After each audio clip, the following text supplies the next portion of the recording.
வணக்கம். இன்றைக்கி வந்து ஒரு சூப்பரான ரெசிபி. இது வந்து நிறைய ஃபாரினில் மட்டும்தான் செய்வாங்க.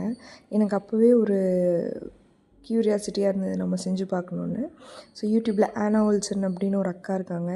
அந்த அக்காவோட ரெசிபி எடுத்து இந்தியன் ட்விஸ்ட் கொடுத்தேன். அந்த அக்கா பார்த்திங்கன்னா சின்னமன் பவுடர் போடுவாங்க. நான் அதுக்கு பதிலாக ஏலக்காய் பொடி போட்டேன். அப்புறம் அந்த அக்கா வந்து ஆயில் மட்டும் போட்டாங்க. நான் அதில் கொஞ்சம் நெய்யும் போட்டேன்.